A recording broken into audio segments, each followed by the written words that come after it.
Nope. Live. Live. Live. Thanks for that. Right there. Hello, everyone.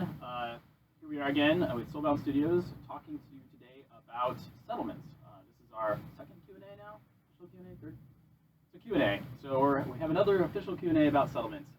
I am Jeremy Caspian Walsh, owner and creative director of Soulbound Studios, and I'm joined today by Vi Bridwell, our senior producer, and Jason Death Welter, our UI, UX, and experiences designer, web designer as well.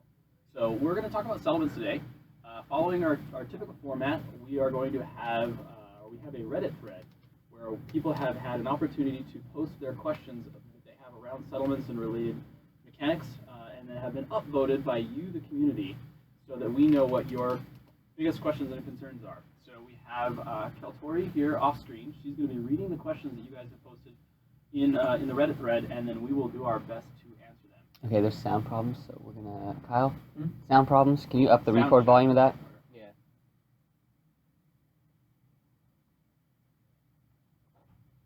Technical difficulties. One more. That should probably be fine there. It says they say it's muzzled, like it's underwater. Okay, try it now. Talk now. Talk now. Sound check, everyone. How's it going? Jason, say something. Hey. All right, guys. How do we sound now? Are we still underwater, or are we doing better? Still underwater? How now, brown cow?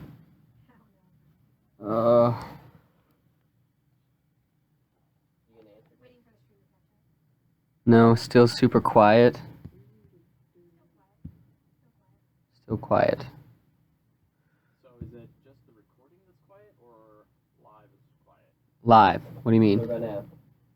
What do you mean? Like, I bumped it up to like 100 now, so I mean, definitely should be picking them up. Should be getting us now. You up really well. Can you hear it? Can you hear it? I can hear him very, very well. Okay. Well, you want to just put it closer to them? I don't know.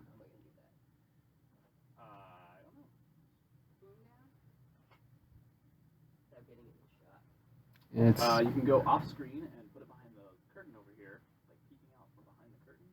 I can just put it in the shot too. We haven't had to do that in the past. It should sound not like they're underwater. You're definitely in shot now. But only for that camera. You're like, I don't know, maybe. That's like the largest camera here. It's subtle. Definitely in the shot now. In that one? All right, we're gonna change perspective a little bit here.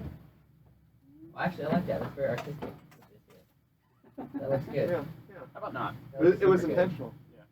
It's like it was designed to be there, but not. Do they sound better? That's really the question. Do they sound better? coherent now? Can you hear us? Kyle, you moved it into the Not shot. a- Oh no, never mind.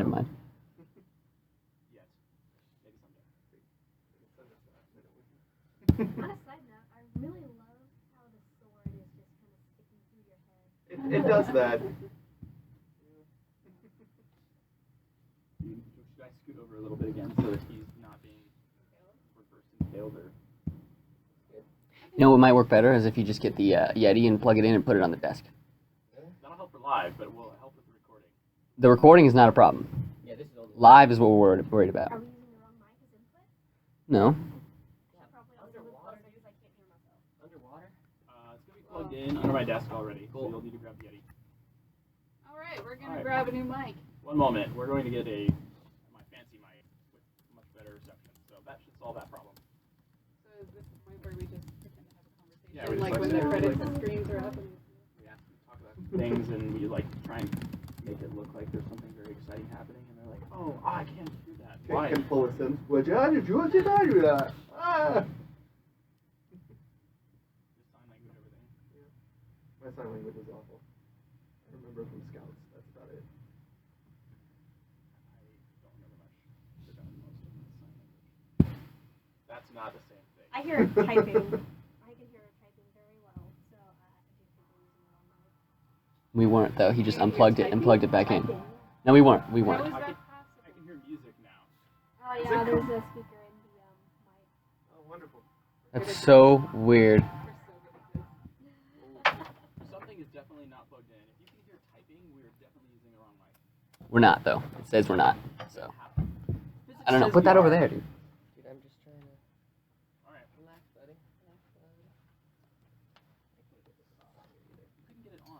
I know, I couldn't get it on, Okay, it'll Fine. be hiding behind here in the back. Oh, That will drop. see that in, You guys get to see this entire process yeah. You're welcome. Behind the scenes. in front of the scenes. Get it Yeah. on, I couldn't get it on. It's a disaster. I love everybody thinks that they know what's going on. You're using the cam mic. No, you're using the laptop mic. You don't know what's going on. Stop it. All right, open a straw poll. There, take it off. Camera Cool. guys, you have one job. We have way more than one job, okay? This is a mic. You call us camera guys, and then... Audio technicians as That's well. one very complicated job, Jake. Okay, well, I think that should be You working. may be using the camera, the laptop mic. Jason, this is Jeremy. That's Mike. Store, yeah. Hi, Mike. Love how you change the mic and it still sounds the same because it's actually using a different input. It's not. No? What? We're muted. Turn that around. No, we're not muted. Isn't the red mute? No. If it's blinking, it's mute. Oh. Right. That's weird. Which is weird. It's weird. Go figure. We should be working. How's What's the community say? Yeah. How are we doing now? We It's should be really, really loud at this point. We can hear the camera guy perfectly.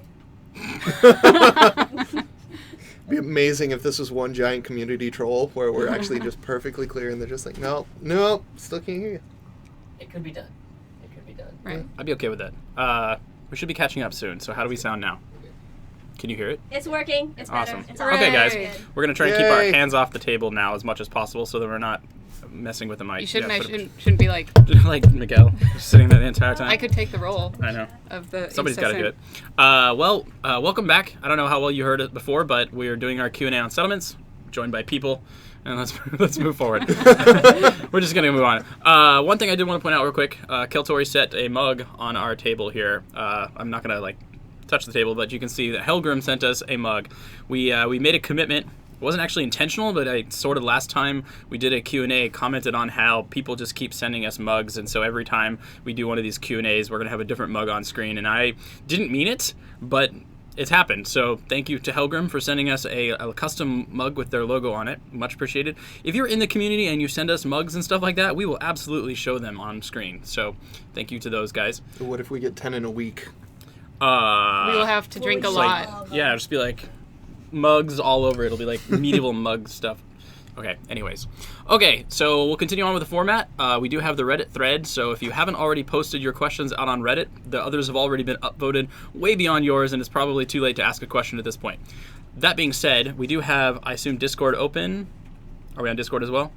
Yes, we are. We are on Discord, so if there is something urgent that comes up, please message Keltori or post it in the Discord channel, and if we see it in the middle of this, we will try and do our best to respond to it, but otherwise we will go down the roll call and start answering questions about settlements. Quick note though, do not DM me. Yeah, don't direct message. That's just distracting because she's not going to be able to change tabs and stuff, so. Yep. Okay, so let's go ahead and get started talking about settlements. We've got a number of design journals already that are up there that talk about what the settlements are, how they work, but there's still some questions and confusion. So let's do the best we can to put your minds at ease and answer your questions. So what is What is our first question? first one? This better be a good one. Okay. First question. In regards to an NPC heavy town, how much will we be able to influence their routines so we can better fit into the country's ideals? From Vulpin Nightmare. Does anybody want to take a stab at that? Or are you guys going to have me do that? Why don't you take the first one? All right. So one of our main goals with the game is to try and create a consistent experience between players and NPCs. Best case scenario, they function almost exactly the same because we do have the concept of OPCs as well as NPCs and players. So what we're going to try and do is try and write the AI for the NPCs so that they will be driven by motivations, much like every other person would.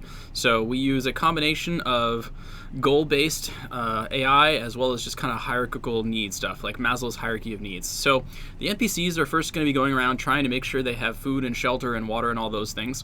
Then they're going to try and make sure that they're safe and they have no immediate threats. They're going to try and make sure they have revenue for their family. They're going to try and make sure that they have a place that they fit into society, and then ultimately they'll start fighting for their religious and personal ideals and things like that.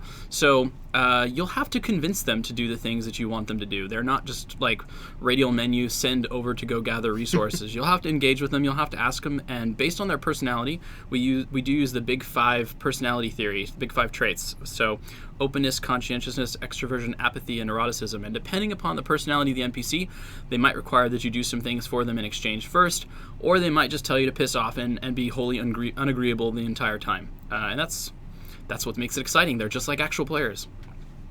Follow-up question from Mystic Dreamer. How do we attract specific NPCs to our towns or convince them to leave? Another good question. So that's actually one of the systems I've been working on kind of my free time. We're not there yet. Attracting NPCs isn't something that we've started on, but I turn the question back around on you. Historically, what normally drives people from one location to another location? In almost all cases, it's going to be the discovery of new things, like new rare minerals and resources, or more importantly, it's going to be the presence of jobs. I mentioned the hierarchical needs before.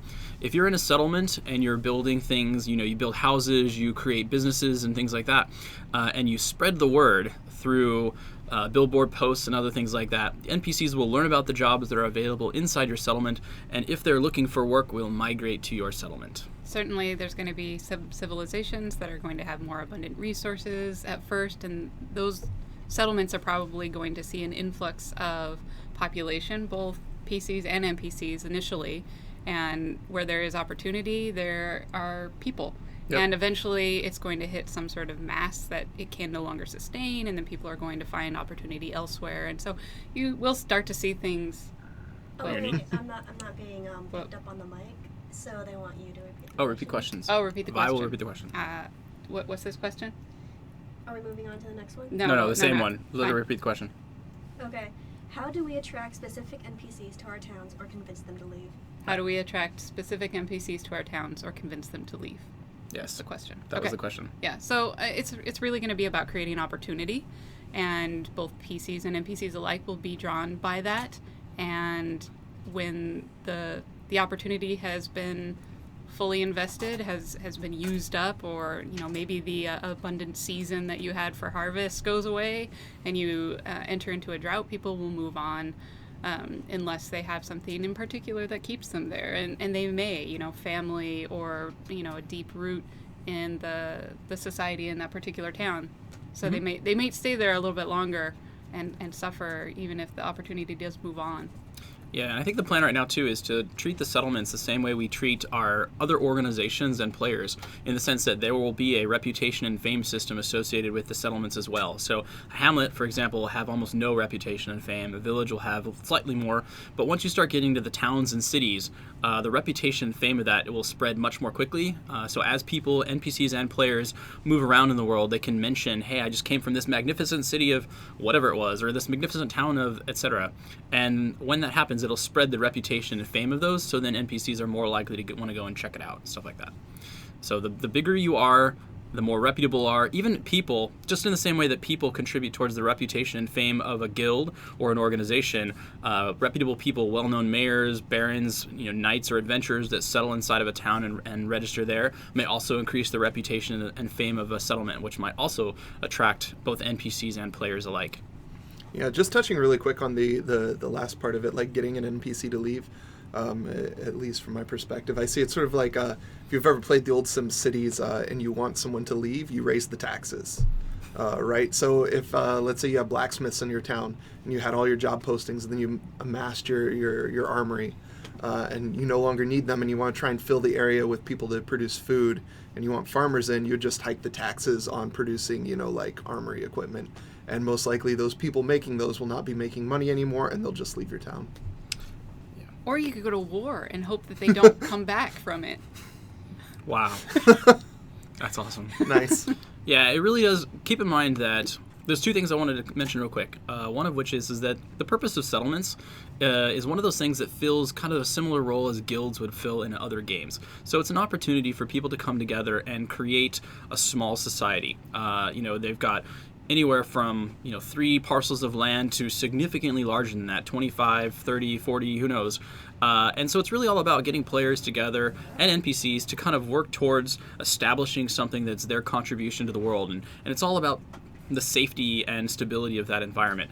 And so, whether it's PC or NPC, it's really about everybody collaborating together. Yeah, just think of it that way. The mechanic plays very much like an RTS. We'll talk about that more, I'm sure, as we get into other people's questions.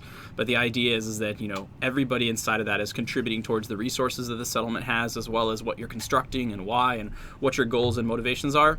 And then the other one is just, the last point was kind of a summary of what we'd all said, which was, NPCs are goal-based. They're driven by their needs. So if you want to get rid of an NPC, create needs for them that aren't fulfilled within your current environment, whether or not that's safety, stability, food, water, or whatever, and they'll go elsewhere. They'll need to find the way to fulfill those needs someplace else. Cool. Next question. All right. You can read it. Will there be port cities at the beginning? And if yes, will there be direct at the sea, like Chiba and New York? Or slightly further back at a river, like Hamburg or Sevilla? Will there be port cities? And will they be like at the ocean or in rivers? So this is one of those topics that keeps coming up. We've already established on our lore that there are port cities and docks and harbors and things like that, but they're generally reserved for river travel or sea travel. So they're not ocean travel, but larger inland seas, like the Gulf of Mexico type environment. There definitely could be like port cities for that. So there will be but there will be sea trade as well as river trade. But you won't find settlements necessarily on the edges of the continent, primarily because at that point, unless they're like they've got a river running by them, it's mostly going to be saltwater and brackish water near there, and all of our settlements ultimately need a place where they can get a water source. So just being on the coast, yes, you will find coastal cities. Yes, there will be harbors, but most of them are going to be doing coastal travel and sea travel, and not out into the ocean. It's more like the Mediterranean as far as that kind of sea travel goes. Cool. What's So, next? How about you read it and then we can repeat it, so you don't have to like hold the laptop up. Just be like, But sometimes they get long. they do. Yeah, okay. So let's see. How will adding on to an existing house or building work? How freeform is it? What is the method, so to speak? Is it possible to make... That's a lot. Nah. So how will Wanna adding talk on about to that? an existing building work?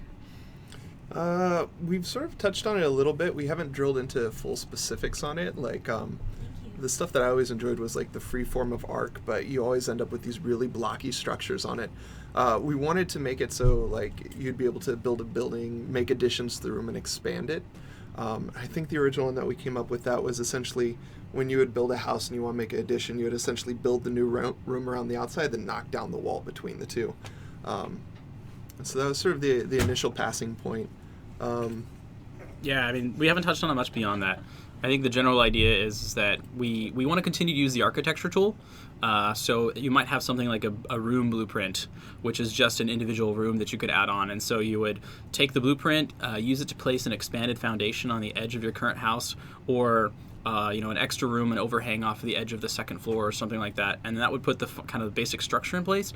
And then you'd have to go ahead and build the components and materials like you normally would in order to add the walls and other things like that. But we definitely don't want it to stop at the edge of the beginning of the blueprint. Like the first house you lay down is not the extent of that. Like we definitely want customization, but we want something somewhere in between, like a fixed system and a fully customizable system where you're just like slapping walls up. It still needs to fall underneath the blueprint system. Next question. During exposition, how much of the settlement's starting infrastructure will already be in place? So the question was, during exposition, how much of the starting settlement's infrastructure will already be in place? This is actually one of the things that we talked about quite a lot in our other Q&A. We do have an exclusive Q&A. This one I'll make public, which was talking about kind of what the role of settlements are.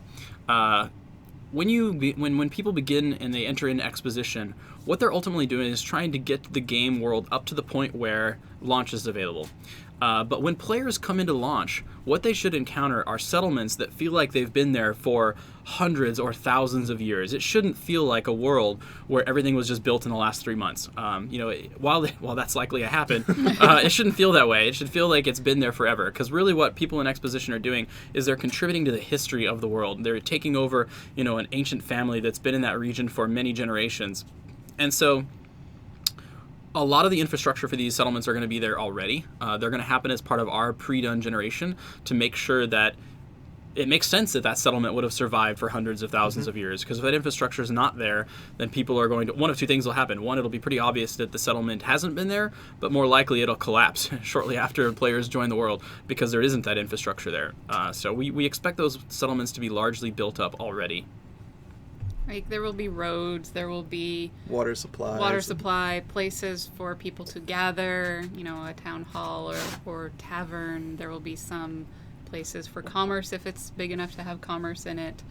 Those sorts of things will already be there. Yep. Yeah, settlements shouldn't be the survival game. Survival game is like out there. Settlements exist as sort of like the safe havens. Yep. We do expect settlements will come and go over time, but I don't think it's going to be as frequent a thing as in maybe in other games. Once a settlement is established, aside from full siege warfare and a neighboring settlement or, a neighboring county or kingdom or duchy or whatever coming in and invading, we don't see those things just vanishing. They're going to be pretty permanent fixtures, assuming that the upkeep is done. Obviously, if you build a settlement in a region that's not conducive, then it won't last. So your settlements that you build may not necessarily survive forever, depending upon whether or not you're using the right resources and things. But at least the settlements that are there from the beginning, we expect them to remain there, all else equal. That doesn't mean you can't destroy them, but we don't expect that to happen automatically. It's assumed that over time they've established some degree of equilibrium and that they're stable. Yeah, largely settlements that you find when the game begins are going to be places where there are resources to support a settlement. They're going to be near some source of water. They're going to be near tillable soil if it's more of a farming community, or if it's something out in the desert and they need some rocky outcroppings to survive, then those things would be Pulling there. in the tribe references now, I can tell. I was just trying to give some variety and not just be very bland about it. So depending on the different biome that they're in, they're going to have some sort of sustainable stuff nearby to begin that settlement, and that's what you'll find. So it would be likely that they would stick around, provided that you don't drain that resource from the area. Right. Follow-up question from the Twitch chat from Dreamkills. What's the limit of choosing the settlement place? What's the limit of choosing the settlement place? So that's a question that often comes up as well. The idea behind this is that settlements will actually, if you're talking about it from an exposition standpoint, so if you're a mayor or baron or higher and are looking to come into exposition and build out a settlement, the settlements will actually already be placed. We're placing them because we know that they can survive there.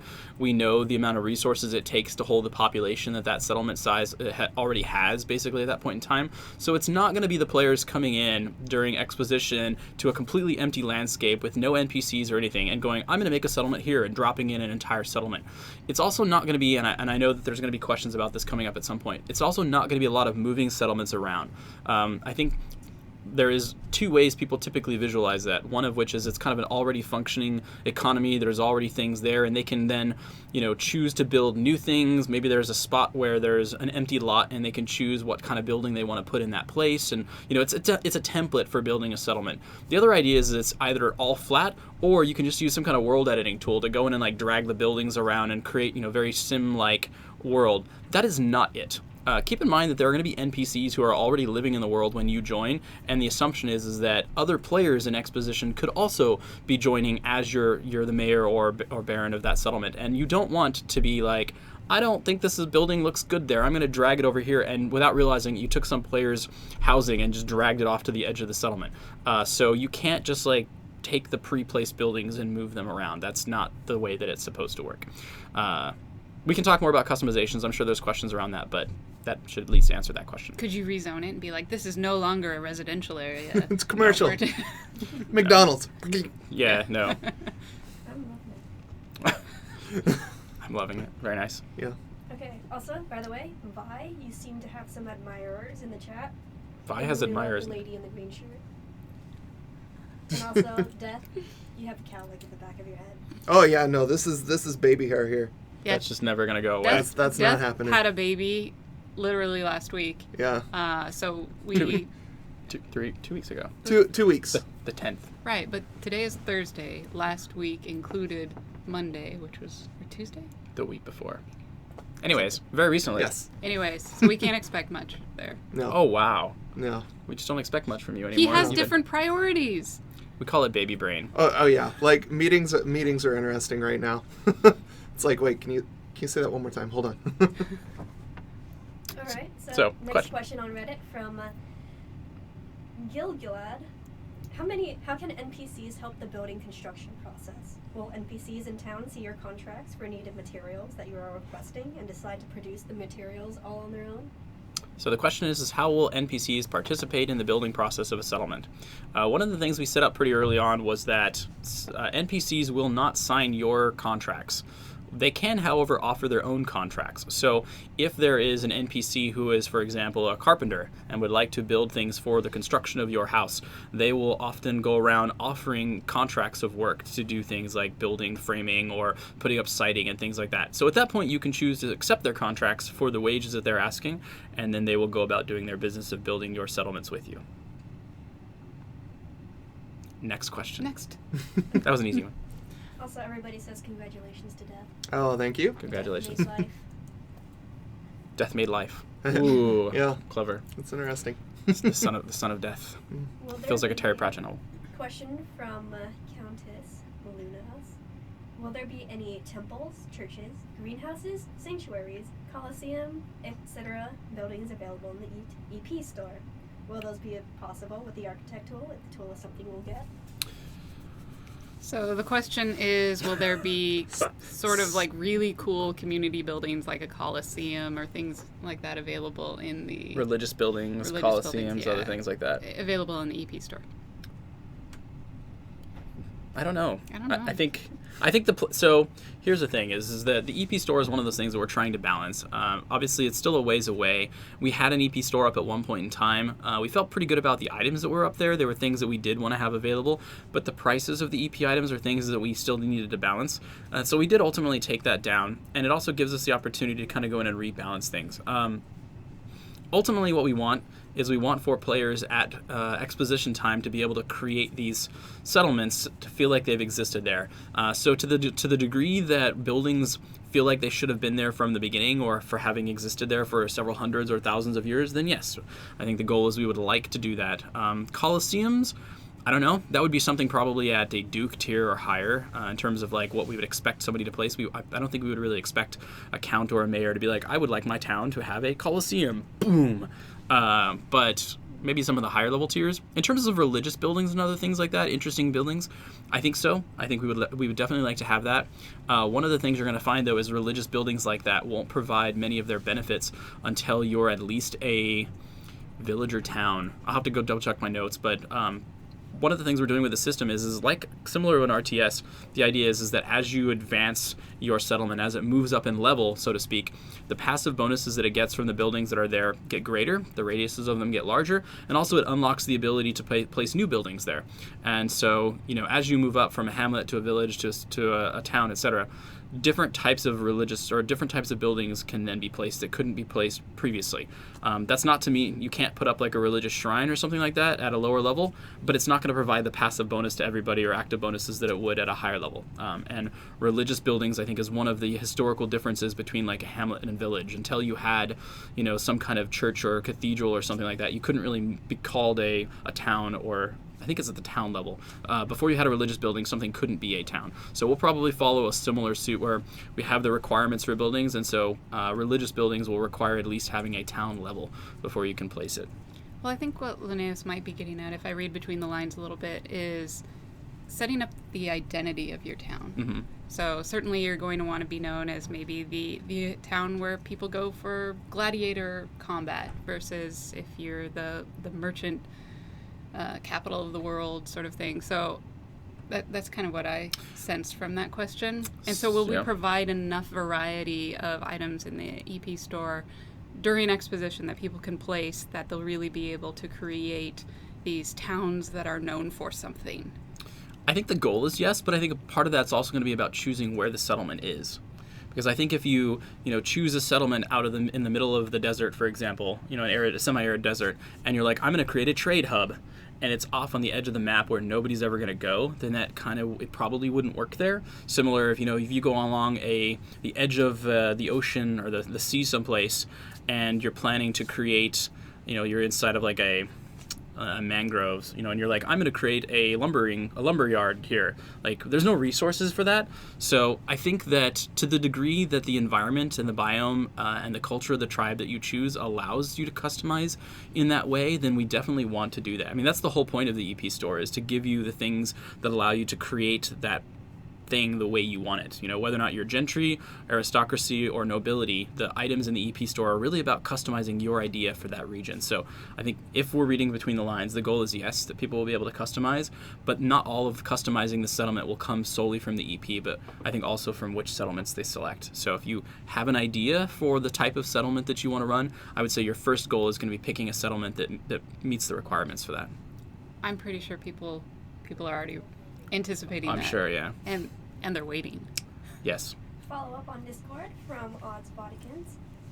Can you describe in a little detail the buildings you need? Like what constitutes a monument, for example? I don't know that we have that yet.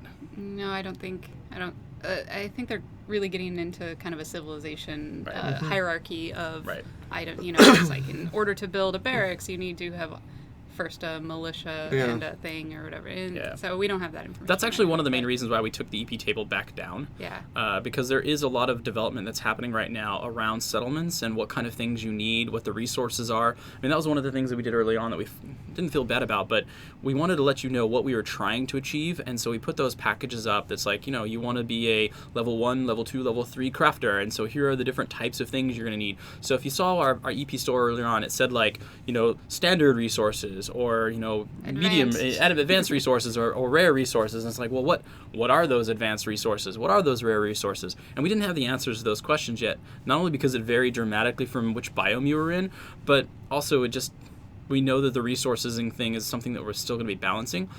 So we took it down. And the building stuff is another one. Instead of having a section inside the EP store for the gentry and aristocracy to kind of flesh out their settlements with all the different types of buildings that they're going to have, which we do want to do, we kind of need to know what that tech tree is and, which buildings need to exist at what level of settlement. And we just don't have all those answers yet. It's still, we're still coming up with a list of those buildings, and we're also trying to balance them and make sure they fit at the right place. So I don't know the answers to that yet.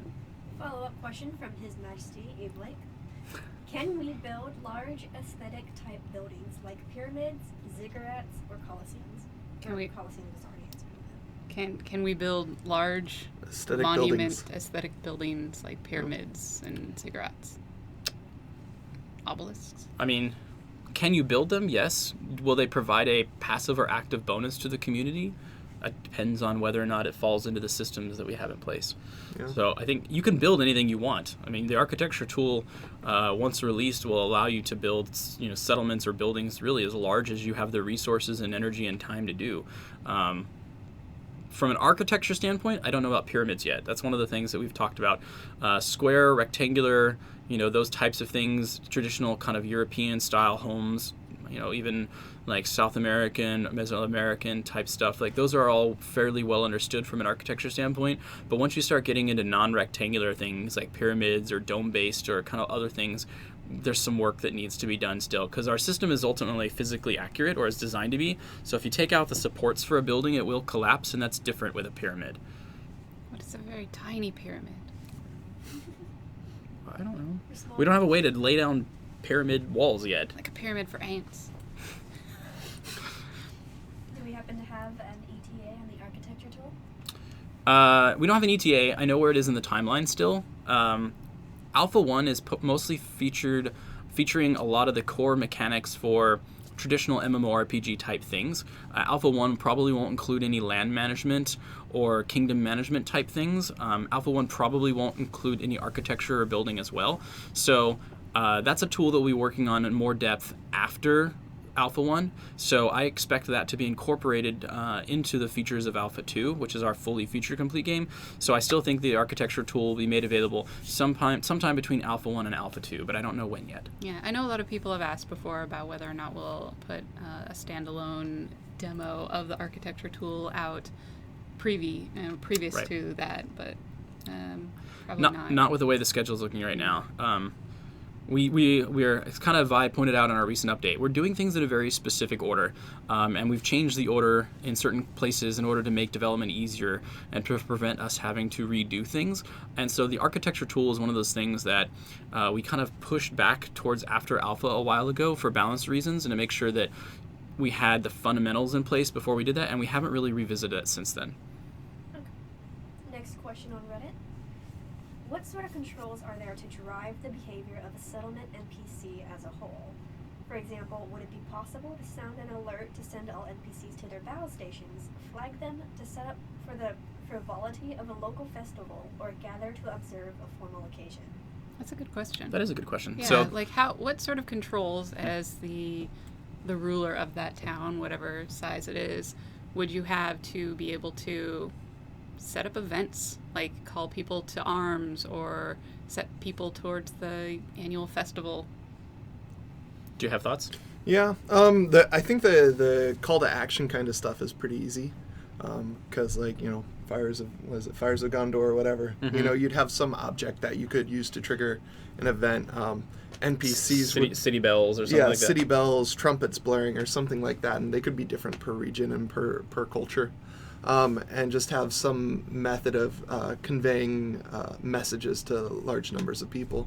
PCs will have to learn what those cues are and act accordingly.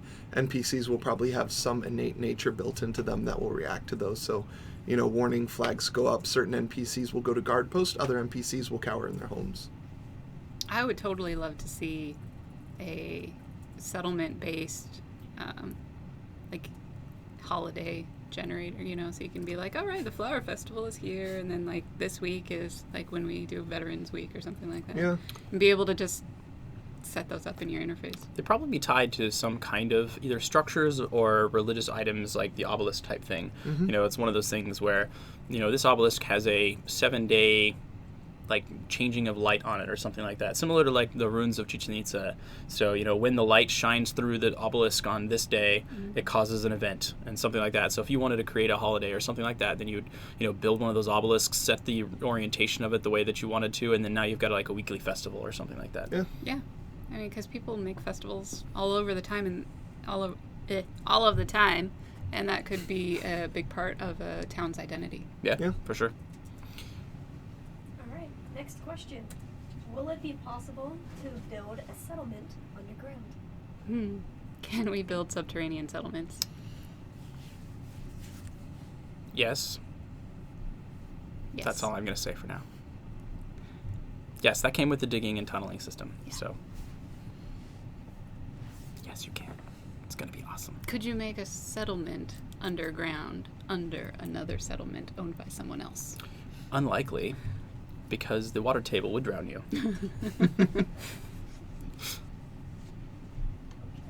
What's next? Can we build infrastructure such as bridges, aqueducts, sewers, moats, etc.? Can we build infrastructure like aqueducts, bridges, moats, Sewers. sewers? God, I hope so. I hope so. Please. Otherwise, It's old London all over again with Right? the filth buckets. I mean, even Seattle, it's like city on top of city. Yeah. Yeah. The answer is yes. Those also all use the architecture tool. Anything that's considered a structure that's larger than things that you can hold. So whether or not you're talking about vehicles like wagons or ships or bridges or really anything that is larger than something you can hold will typically require you to construct a blueprint and then place the blueprint where you want the structure to be created and then go from there. But yes. Next. Why should a player choose a military settlement to live over a civilian settlement? What would be the pros and cons of a military settlement versus a civilian Less settlement? thief raids. I guess depends on whether or not you want to live in fear or not. Yeah. Some people are born to it and shaped and molded by that kind of thing. I think ultimately it comes down to your play style. It depends on what you're looking for. If you want to play a character who is, woken up at various hours of the day, called to arms to defend the nearby settlement, or, has training exercises or something like that, for example, if you want to build a champion character or an explorer character that has skills in the combat tree, then going out to a settlement like that will likely have passive bonuses to your ability to train in those skills. So you'll train in combat skills faster when in the vicinity of a stronghold or a fort or something like that than you would near a commercial district. The corollary is also true, which is certain skills related to commerce or trade or other things advance more in non-military based on the buildings that are there. So part of it's the play style that you want, what kind of character you envision yourself building, but really it's all about the story. You know, if your character, if building the identity that you have for your character makes sense, having come from the front lines or having grown up inside of a distant barony, you know, in a settlement on the edge of the duchy, like chances are good then that's where you want to be for whatever your skill development is. If you're trying to create a peaceful blacksmith who makes horseshoes for, you know, the farmers in the nearby area, probably don't want to be on the outskirts of the duchy or kingdom. Well, I think there's another layer of it too. If you're, say, a mayor, and you know what would be the benefit or the pros and cons versus being a baron that, you know, is trying to protect the region versus just have a nice farming settlement or something. I think it still goes to what kind of leader you want to be. Yeah. Are you going to be the one that wants to have a militia and be in charge of training the militia and preparing them for war, or do you want to be the one who's mostly focused on what kind of buildings you want in your settlement based on how high you want to be? Because typically the baronies, the settlements inside the baronies, outside on the edges, they tend to not get as large. While there might be commerce there and trade, I mean, they are always kind of ultimately targets, and so the growth on those don't tend to be nearly as large as the large central, you know, settlements, whether that be towns or cities. So if you want to, you know, specialize, if you want something small, military, strong fortifications, strong defenses, you know, close-knit group of people, that's an outpost that you'd probably want to go for. If you are focused more on breadth and you want to create a settlement with religious structures and, you know, large, you know, marketplaces and banks and other things like that, then you probably want to move more towards the middle. Follow-up question from Nini Chu on Twitch. Quote, "No defecation, game literally unplayable." End quote. What is people's fascination with poop? Like, one game does that, and everyone's like, must have poop in order to play. Yeah. It's like a Freudian thing. And maybe it It is. goes back to like when you're in the womb, you know? And If you're pooping in the womb, you've got bigger problems. Everyone poops in the womb. What do you... No. It's Trust him. I can vouch for this. You don't want that to happen. don't poop in the womb. No. Yeah. But everybody does poop. It's still kind of a taboo though. Yeah. The direction we're going with this is that your characters don't poop. That's not a mechanic. But sanitation, disease, and things like that are still a function of the number of people in a settlement and what resources you have available to deal with those things. So if you don't have a sewage system and you have a large number of people in an area, then risk of disease and things like that does increase. So assume that people are pooping. You just don't have to listen to the sound effect every 3 minutes. And you don't have to watch it. You don't have to like find a place. You're like, oh, look, I found on the city streets. We're not going to create animations for that, although the mocap would. Oh, they would love that. That'd be good.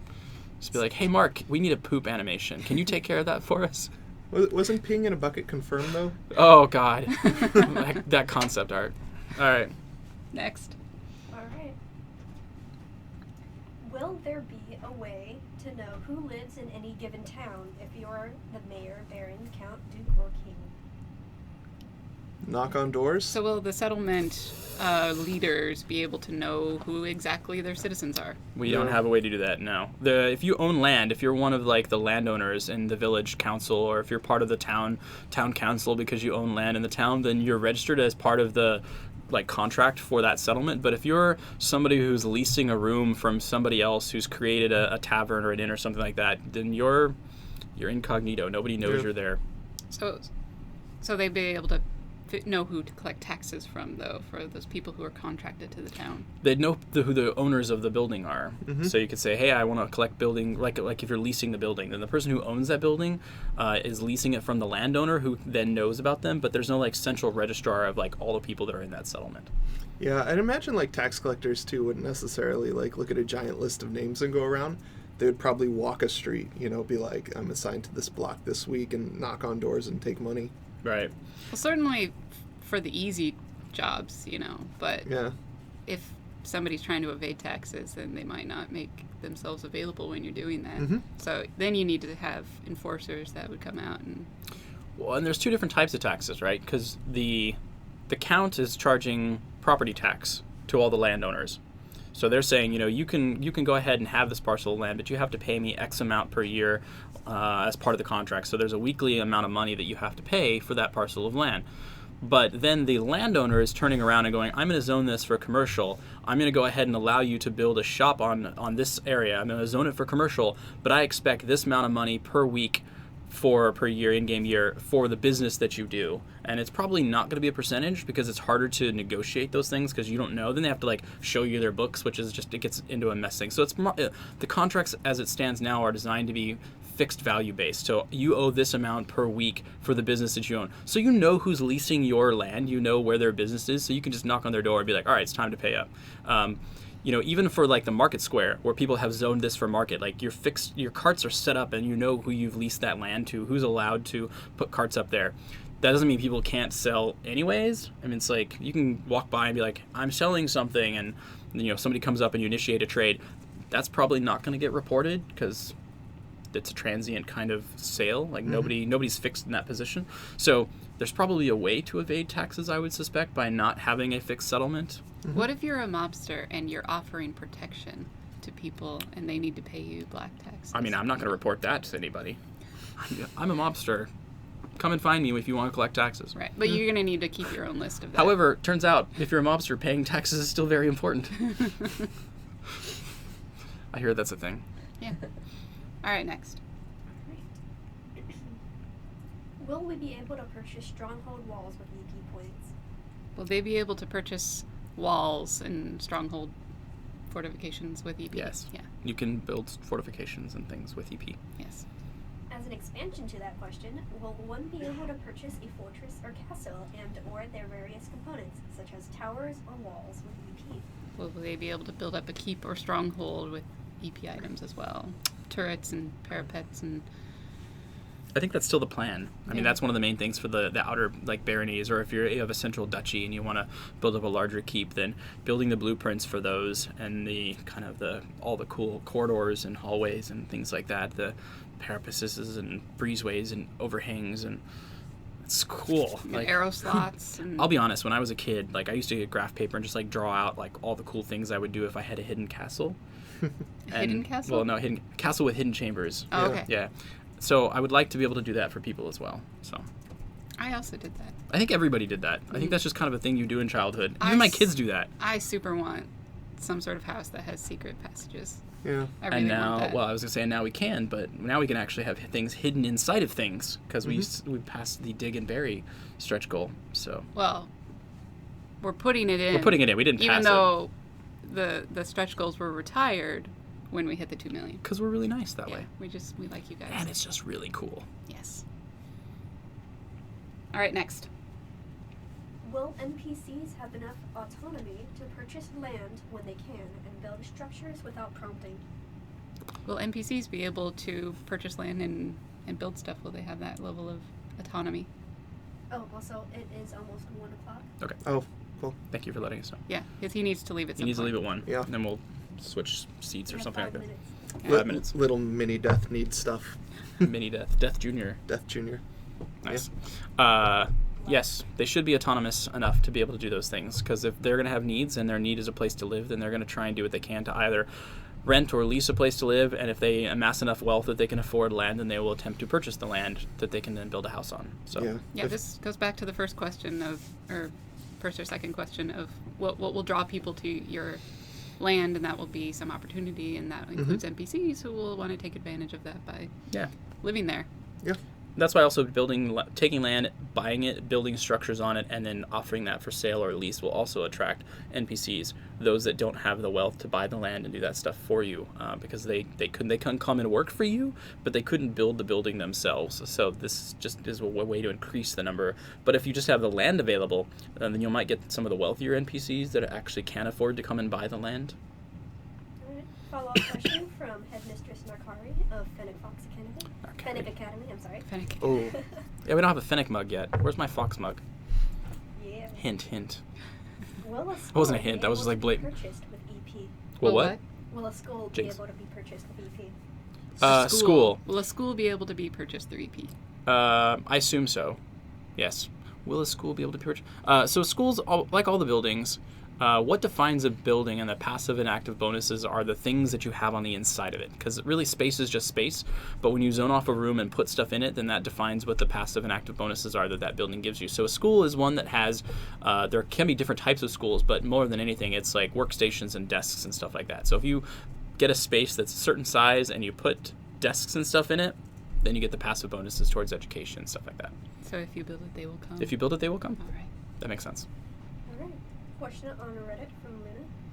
What are some of the confirmed ways of expanding borders after Kingdoms of Elyria? Last week you mentioned planting trees. Was that more of a way to plan an attack, or does planting or building in general give you rights to that land after the 28 to 30 days without signing a contract with the count? So we Okay, mentioned you- trees. Repeat the question. Yeah, okay. So what are the confirmed ways of expanding your borders after Kingdoms of Elyria? There was a mention in a previous Q&A about trees along the border, and we had explicitly said that did not expand the boundary of the kingdom or of your domain. All it did is potentially provide cover if you wanted to sneak over the border and have the cover of trees there. Right, you put your army that much closer if they can't see you coming. Right.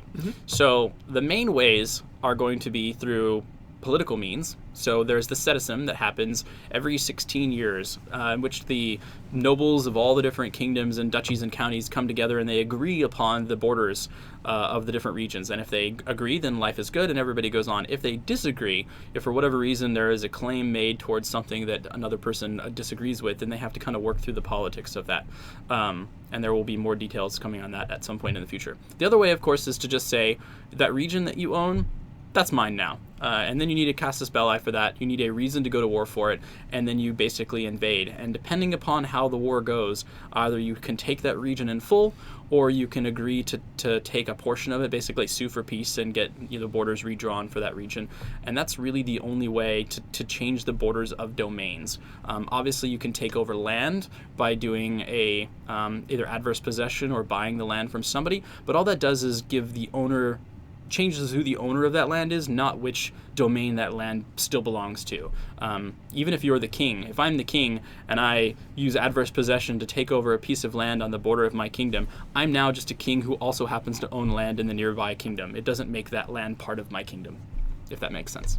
What if there's like a natural disaster and a river changes course and that river was the border before? Would that impact that? No. There you go. The borders are actually based on the parcels of land. So we draw the border lines along the parcels. So regardless of what's on that parcel of land, while we might initially draw the borders as a result of like natural boundaries like mountains and rivers and things like that, there is still a political map over top of those. So if those change, the political map does not get redrawn. Cool. Nice. 1 o'clock. Head out. All right. Cool. Cool. It's fun. Well, we're going to keep going. We're going to keep Yeah, going, but you Death guys is going to keep head going. out. I'm going to get off the stool because it's going to kill my back. I will try not to destroy cameras as I leave. Yeah. We'll do a little seating change here. I'm going to move that over, and if you want to scoot closer, then we can. Do you want to come up? Sure. All right. Then you don't have to repeat questions. All right, here, I'm going to give you this stool. There you go. You can have the center, and I will scoot over because that stool is killing my back. I'll let you in. Stage change, 1 second. Oh, thank you. Why don't you come around and sit in the middle and then just give her the corner? Okay. You just want to...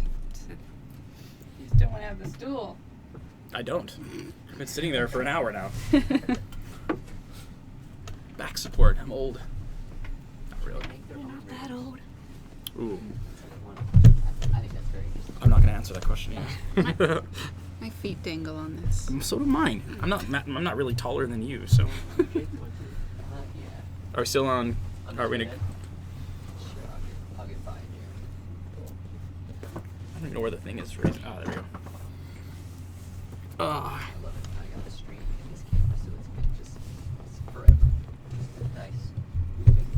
Okay. All right. All right. We resume. Excellent. Okay.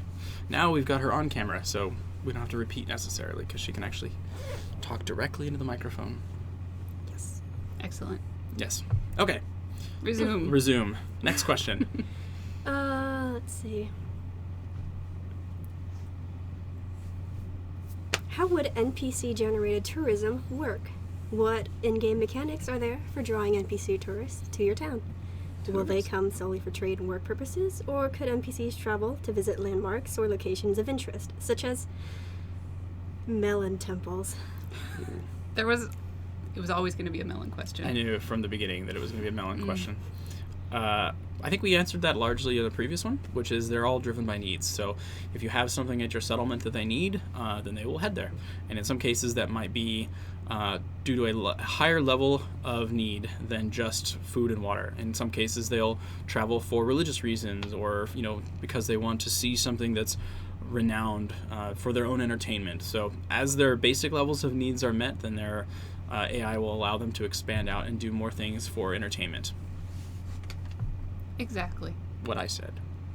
No, we do not have a team Vi and Team Tori. What? Okay. Okay. I didn't hear what that was, but Sorry, moving on. Mystery. Mystery. Intrigue. Okay. Imshada here.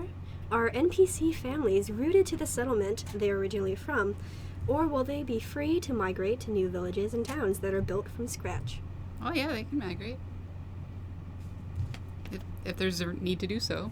I mean, setting roots in an area often does provide a stronger tie to that region, but I mean, at some point you're going to have more family members than maybe that town can have, and maybe part of it will move off, or maybe the entire thing will if the opportunities dry up, or there's famine.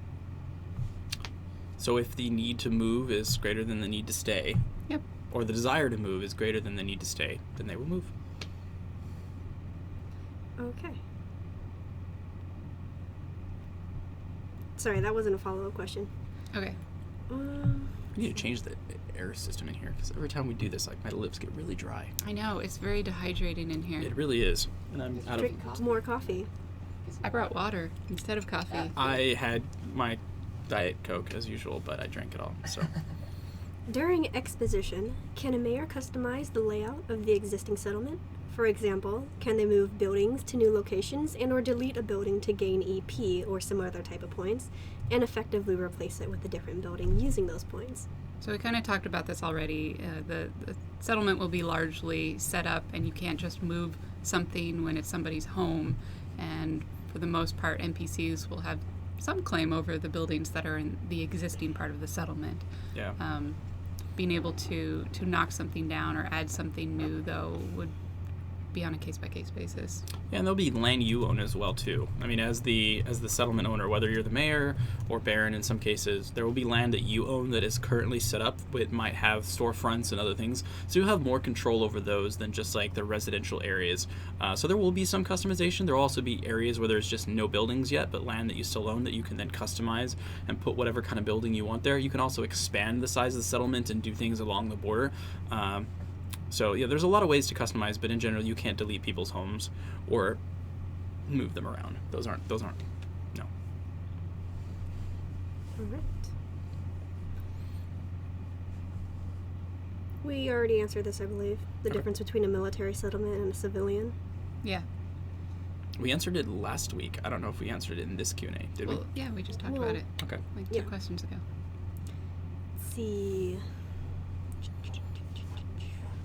Scrolling down. Scrolling. How many soldiers will average baronies have at Expo? I don't know that there is an average.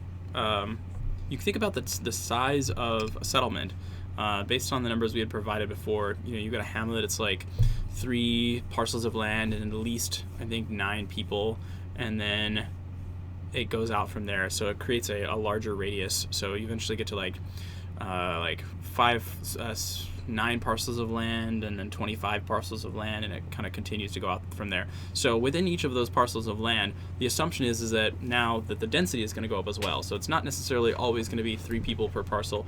It'll go up to 5 and 7 and 8, and we're working on those numbers right now to try and balance them. But the idea is that they'll become denser and denser. So really, the size of the barony is going to be a big part of that, and then how much of that barony is going to be soldiers and people who are there to train versus people who are there to do the farming and other things that the barony still needs in order to survive. So it's going to vary wildly by the size of the barony and also just what the population density in that region is. More populated areas are going to have more soldiers. Right, but percentage-wise, there would be some. It'll probably stick around the same number. Whether it's like 10% or something of the population overall would be.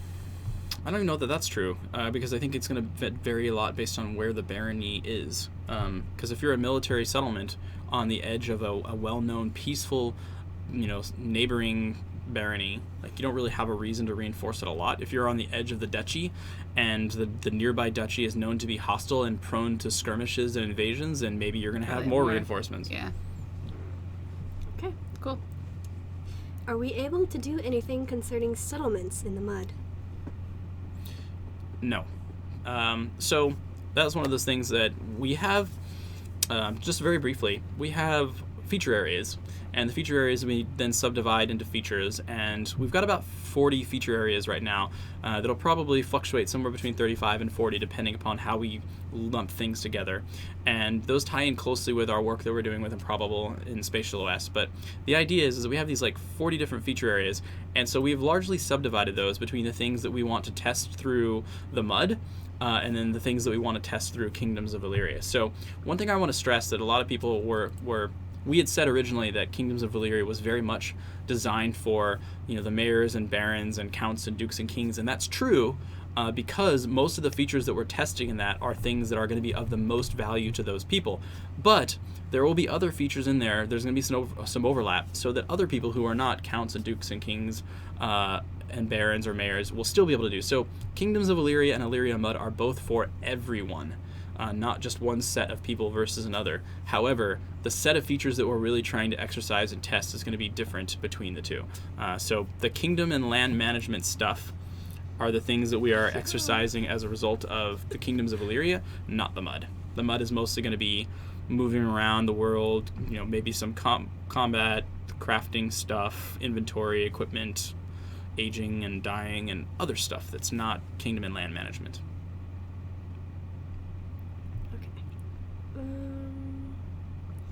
1. In a coup, if a mayor answers a count's call to arms, how will the NPC citizens or community members be drawn into an army?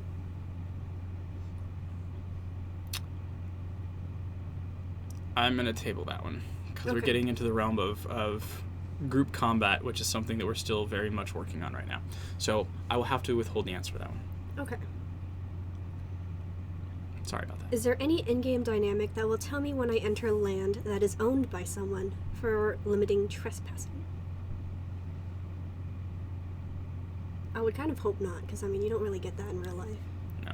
Right, you're just not going to have like a little thing pop up on your head that's just like, not. Halt, trespasser! Right. If that Get off person my lawn. posts signs, then Right. you would know. Yeah, it really depends on the reason why they're trying to keep people out of their land. Keep in mind that hamlets and villages don't have the ability to create bylaws for their settlements or regions or anything like that. So people who just randomly take a piece of land and call it their own, there's no way for them to create implicit contracts or to do things bad to you solely because you're on their land. If we are going to add a system of making it so that people can't trespass, it would probably be by the placement of no trespassing signs. So you place up no trespassing signs, and then walking into radius of a no trespassing sign is actually a violation of that implicit contract.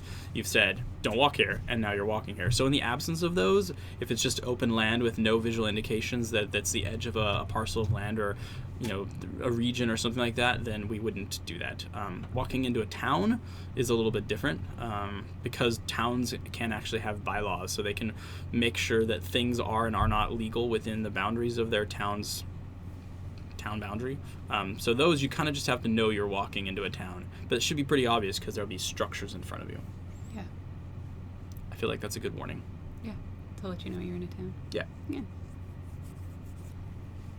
Sorry, What's I'm scrolling back up because I went to look for somebody's name. Oh, Lost. And lost my place. you guys, Your stop, question doesn't come yet. stop distracting her. What was the last question I asked? About trespassing. Oh, yes. Okay.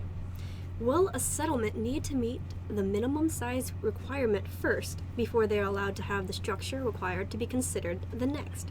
For example, a baron has a settlement, a town, settlement dash a town. Would they be able to build a castle, or does a castle need a minimum requirement of plots to be constructed on? So you can generally build any type of structure you want to, but you wouldn't get the passive bonuses for it until it becomes a settlement of a specific size. So you could build a castle, for example, at any settlement size if you have the resources to do so and the manpower to build it. But if there were a passive bonus or active bonus associated with being a castle, then if there was a requirement that a settlement be a certain size for you to get that, then you wouldn't get it until you become a settlement of that size. So it's important to note that there will be some buildings which are requirements for moving up in terms of settlement size, and then there are some buildings that you don't get the bonuses until you are a settlement of a specific size. There you go. Awesome. Will we be able to customize or decorate our settlements with small things like banners of the family crest? Sorry. Think of the toothpaste. Crest. There you go. Bunting or clotheslines strung between buildings, or painting textures like ivy or stains onto walls. Good So you question. can't paint textures. Ivy will grow on its own. You don't have to paint it there. In terms of the aesthetic things like the clothes hangers and stuff like that, that's actually a system that I think I mentioned this before, but it's been a while now. So Sozo, Heat, and I have been iterating on that. It's actually been put on hold for a little bit as we work on tribes more. But one of the things that we've been trying to do, and also Revantio, but one of the things that we're trying to do is make sure that settlement building happens very organically, and that the things that you see inside of the settlements make sense. So one of the things that happened early on was Heat was coming up with concepts for what he wanted the settlements to look like, what the artistic style of the settlement was going to be, what kind of resources that they would use, and things like that. And he came up with some really great concepts, but in many cases they used resources or had objects in them that made sense from an aesthetic standpoint, but didn't necessarily make sense from a design standpoint. One of the things we saw often were barrels stacked up on the side of buildings, or carts sitting out in the middle of the roads, or marketplaces with stands that had all the different food laid out and things like that. And they were always really cool, but we asked the question, why would a player do these things? Why would somebody who's building their own settlement put barrels on the edge of all the buildings? Why would you just set a cart out in the middle of the road? Why would you have the marketplace set up with nobody, either nobody standing around to make sure that the stuff wasn't taken, or, just is there a way for us to implement a system that allows you to have an open marketplace that's not going to result in like unwanted theft and things like that? So we thought very carefully about, I think at a fundamental level is, are the settlements that we are creating aesthetically similar to the settlements that players would be creating? And if so, what motivates the players to create settlements that look like ours? Because if we don't give you a reason to add barrels on the edge of the buildings, or if we don't give you a reason to put wagons in the middle of the streets, you're not going to.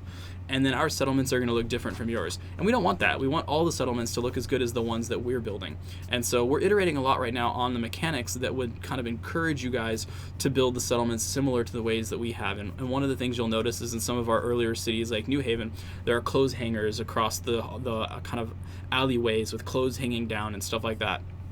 And that's one of those things that's like, why would players do that?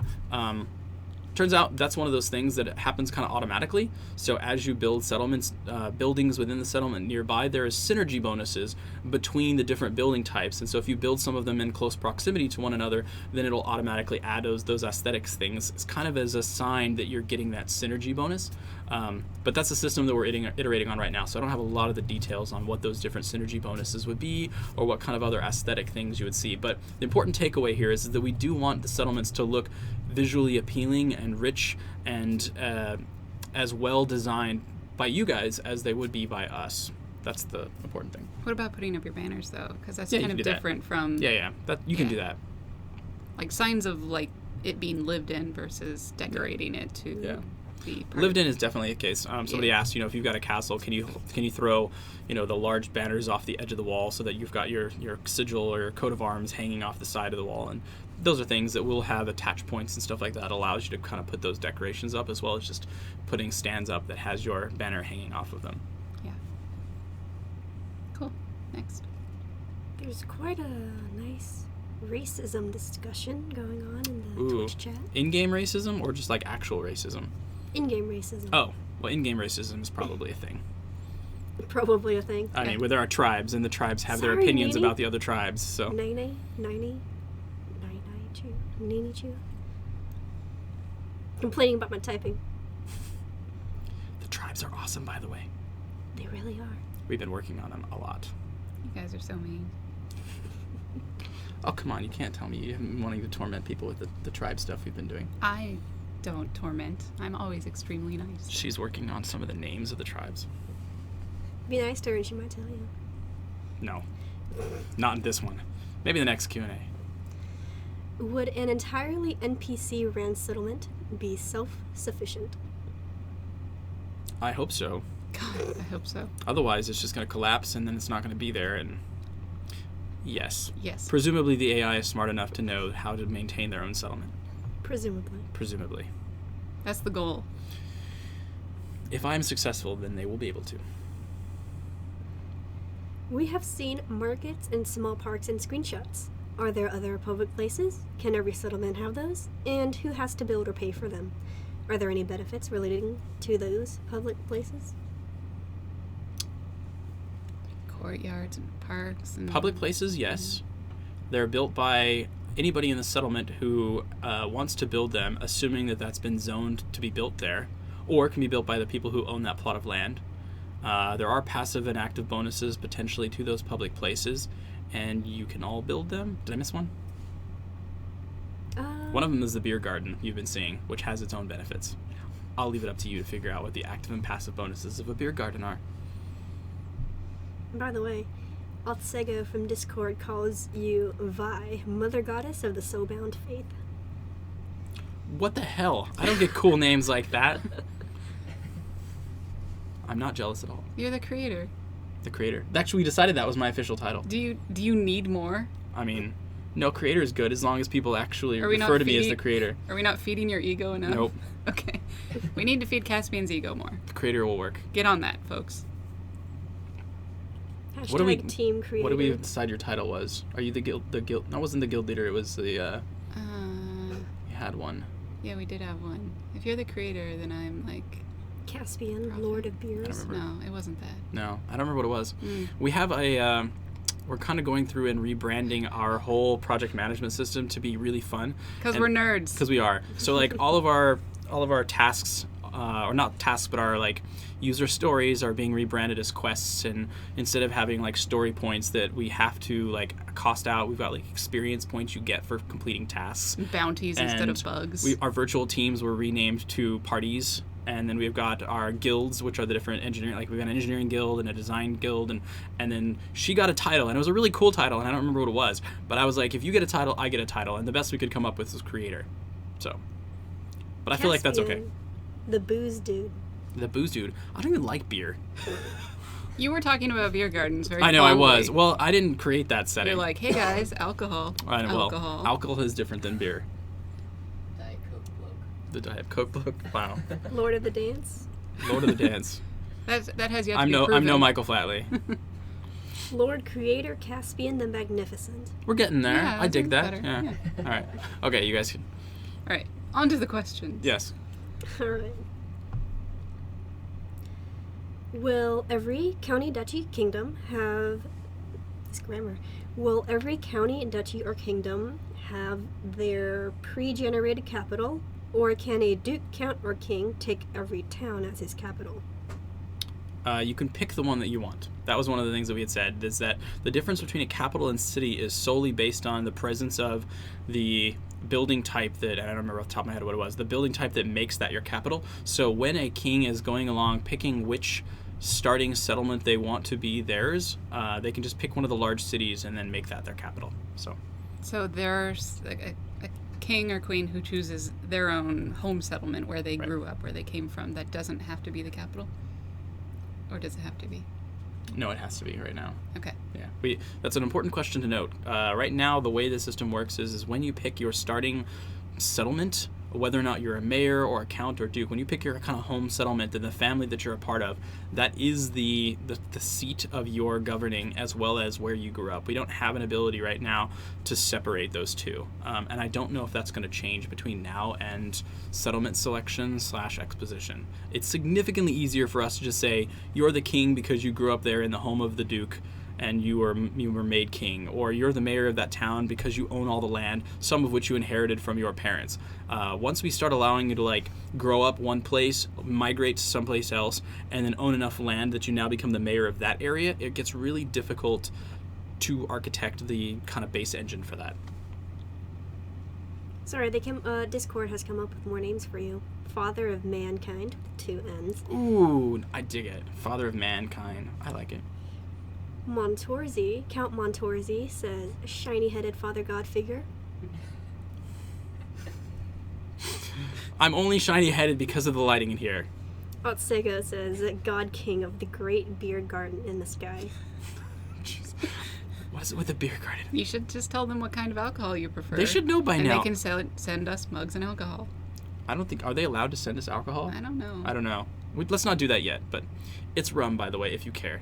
Just call him God. That's easiest, says Drunken Dave. I'm actually not a big fan of God. I prefer... I feel like that name has been used before. Plus, in Elyria, you've created the gods. Right. So God I have creator. even better than the gods. The Illyrian gods. God of gods. The god of gods. The father of gods. That's not Creator of bad. gods. I don't know. We'll go with creator for now, but father of gods, Yeah. father of mankind, that's a good one too. Yeah, keep working on it, you Yeah. guys. Let's see. The sweet-voiced messenger of the gods. Ooh. I would be more the messenger of the gods. Of you, It God. could be like Daenerys, Creator. have a list of just 10 of 20 different names. Nah. Yeah. And just list them all in your post. Always list them all. What's God the with next 2 question? Ds. Sorry. This is very productive. Wow. I feel like, yeah. God with the big D. Oh. Okay, moving on. Moving on. Does Vi know that she doesn't have to stare into our souls when she isn't talking? No, I don't know that. I feel like if you feel like she's staring into your soul, that may be a personal thing. I don't know that everybody feels like she's staring into their soul, so maybe you and her have a connection. Maybe you're soulmates. I don't know. Next She's like, question. Maybe. Oh, okay. When planning for a settlement, will the player have specific tools or aids that will assist them in judging distance and elevation? What? why is this such a hard one to say? When planning for a settlement, will the player have specific tools or aids that will assist them in judging distance and elevation? I'm still trying to reconcile why she's laughing over this and you're not. I'm not. Tools Sorry. and aids? I don't. I'm still laughing over Discord. Okay. Okay. It's unrelated. Like elevation tools and Probably not. things. Yeah, no. You're just gonna have to level when it by you eye. well, you don't have to. Yeah, when you lay down the foundation for a structure, it will tell you whether or not you can do it. And unlike other games, if it's close, it will actually bring the terrain up to match the flatness of the foundation. Like you'll get extra foundation there. So in most cases, you're not going to have to care about the elevation. There might be some way in the future through research and technology to do such, but that's not going to be available at launch. Would you know if you built a castle there, if it would fall over and sink into the swamp? Is this a Merlin reference? Monty Python. Okay. Like, would you know that swamp couldn't support that castle if you built it there? No. You would have to know that swamps are a bad place to build castles. Right. Plus, there's not going to be any resources around to build a castle because it's a swamp. So you'd have to bring the stone in, and that should be a good sign that stone probably doesn't belong there. Okay, fair enough. Follow-up question on Twitch from Urkai. Will this affect roads nearby?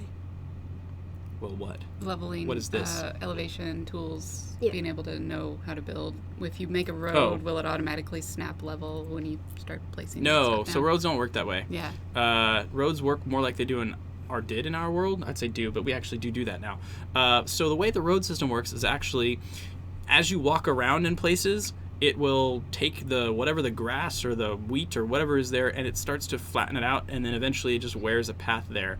And then you can go through and you can lay down tile or stone or other things in order to make that an actual road. And so the road always follows the curvature right now. There isn't a way to do terraforming.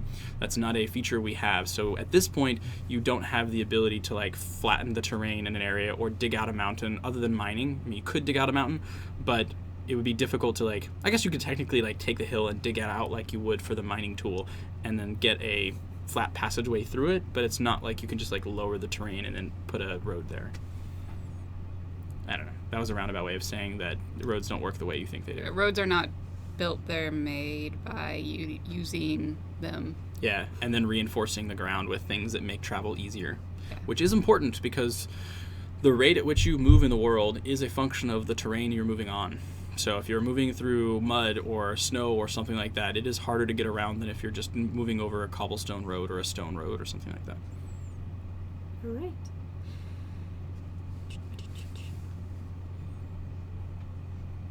By the way, the game is feeling awesome now. I say that because movement is one of those things we've been iterating on a lot lately. Well, considering it's going to be what you do, a lot of your gameplay will Yeah, be moving it's around. very important. It needs to feel nice.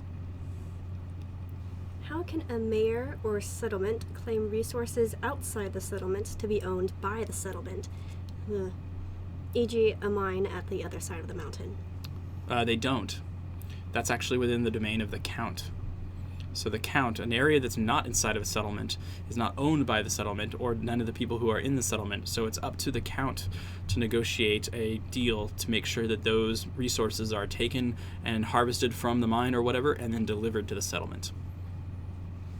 Follow-up question earlier. Roads build with EP possible? From Dragon Dave. Yeah, I would assume so. Yes. I will be the best road, the greatest road, believe me, it will be great, and the humans will pay for it.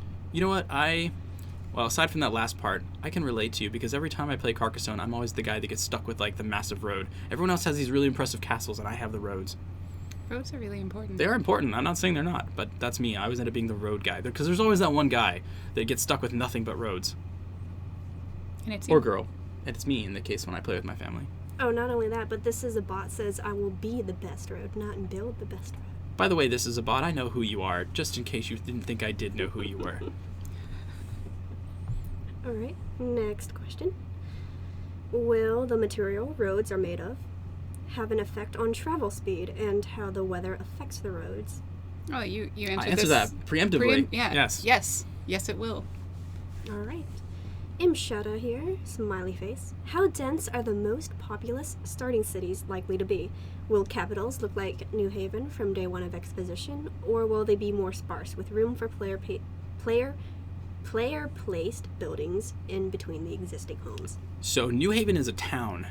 There are cities on top of those and then capitals on top of those. So the largest, densest regions are going to be an order of magnitude denser than New Haven, probably.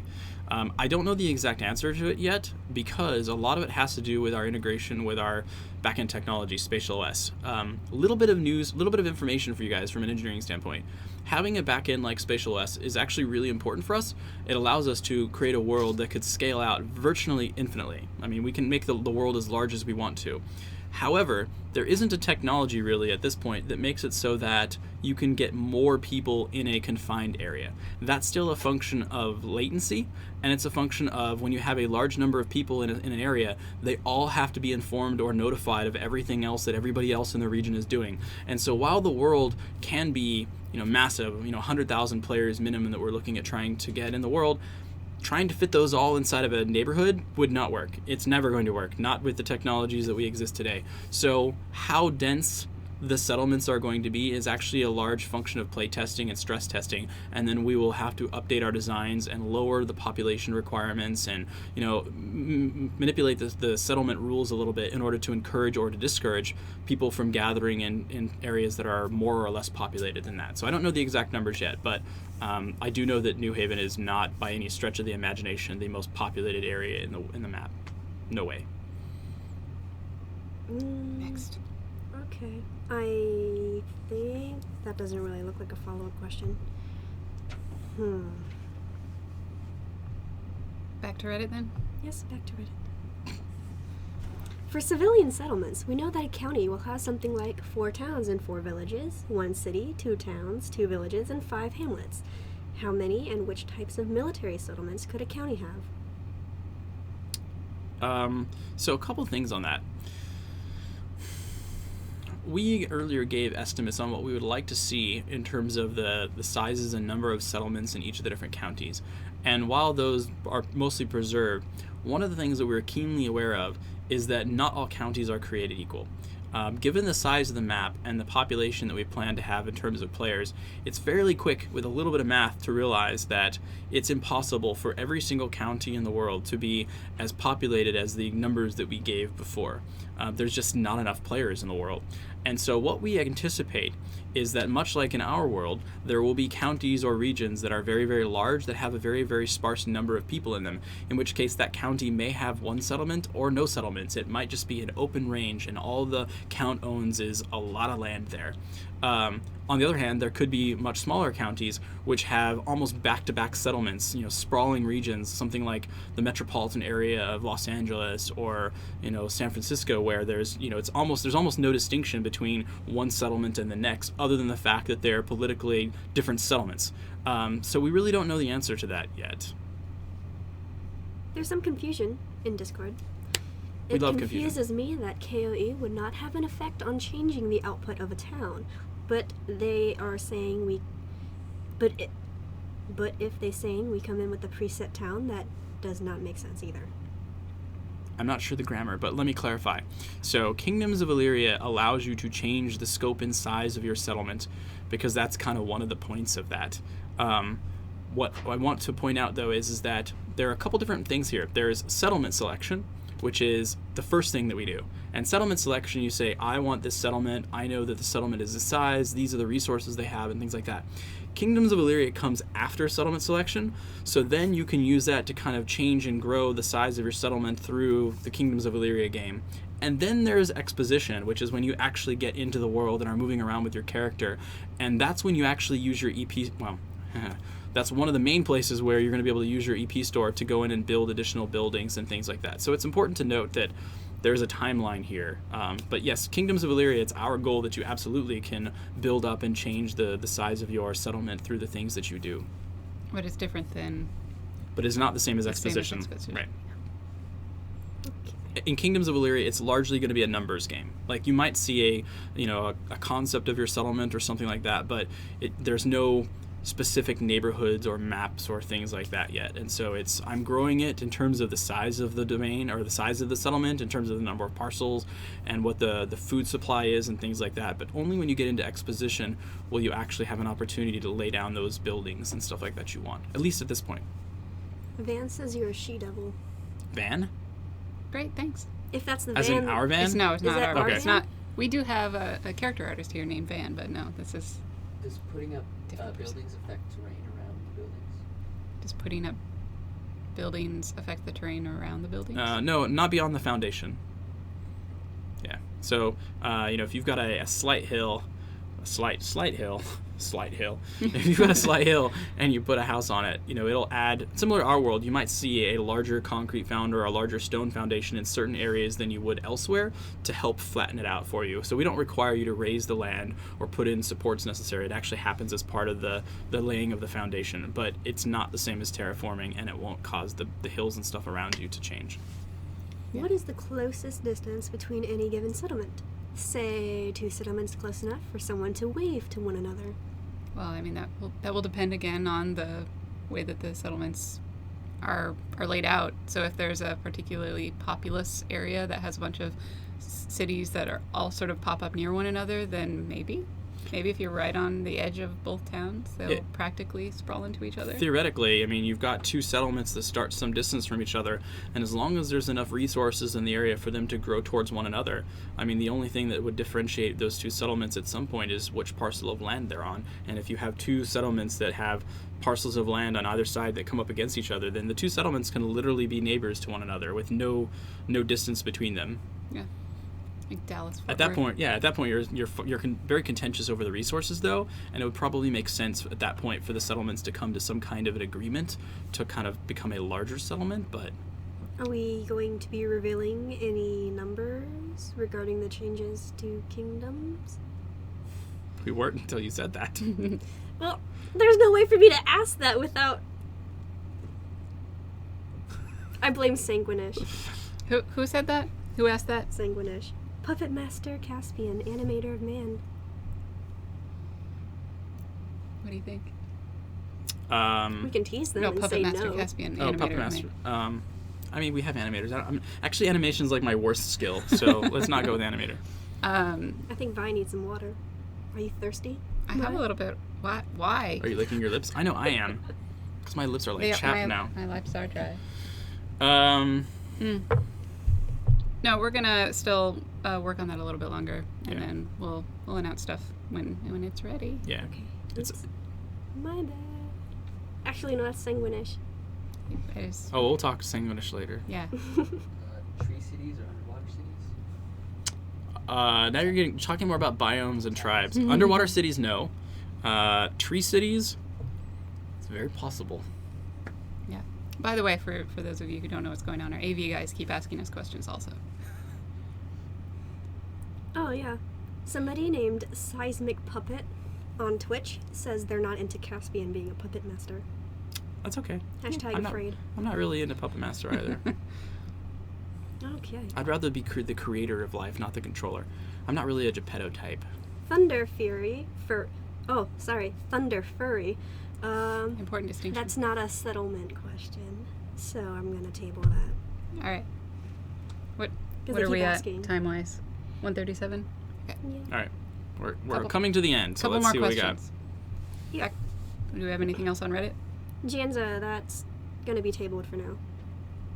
I have no idea what these questions are, so I'm trusting them to table them. Let's see. Will there be any game mechanics that prevent beasts and other creatures from entering settlements without walls, or will they just go where they want regardless of a population being there? I mean, there will certainly be reasons that they wouldn't want to, Yeah, I mean- to show up in towns, but I mean, again, Aside from not wanting to be hunted to the verge of extinction, like the animals, the creatures in Elyria, much like the NPCs, are going to be driven by needs. And so if they are super hungry and there's no food out in the wild and there is food in the town, they may choose to come into town. But if their normal food source is still available to them out in the wild, then they would probably prefer to stay there, because then their danger of being hunted or having interaction with people is going to be much less. And so they would... So they might show up into town, even if you have walls, if they're really, really hungry. Yeah. One of the important things to note with that is just in general, animals in Elyria function more like animals in our world and less like most MMOs. Again, having a backend like Spatial S, allowing us to keep many, many creatures in the world and having a full ecosystem. You know, they reproduce and all that sort of thing, but they also just kind of behave differently. They're going to flee from you. I was watching a documentary not too long ago, and it was commenting on bears and how most bears can tell you're there quarter a mile from where you actually are. And so, you know, your chances of encountering a bear in the wild are relatively low because they know about you well before you know about them. And Elyria is much the same. You know, even when we do have wildlife out in the wild, their sense radius, their ability to determine that you're there is much higher than your ability to determine that they're there in many cases. And so you're not going to be wandering through the woods and come upon a pack of, you know, leopards or, you know, whatever a random MMO says, like, oh, here's a cheetah in the wild, I'm going to go up and kill this cheetah. Chances are good if there's a cheetah in the wild, it either left well before you got there because it knew you were there, or it didn't, in which case you have a bigger problem. Because at that point, you're not hunting it. It's the other way around. Follow-up question. If a market is open and there are no walls, will animals go there if they are super hungry? Yeah. Yeah. Yeah. There's a city in India where they have a major problem with monkeys. Are they monkeying around a lot? They do. Well, they basically, they trick the humans into being distracted, and then like a whole bunch of the rest of the gang will come and like scoop up a bunch of food and run off. It's very interesting, actually. Wow. Yeah, they use tactical strikes to steal their food. I'm trying to think about how I would implement that. I don't know. We'll figure it out. We will. Okay, let's see. Tactical monkey strikes not confirmed. Oh, that's Yet. important. Yeah.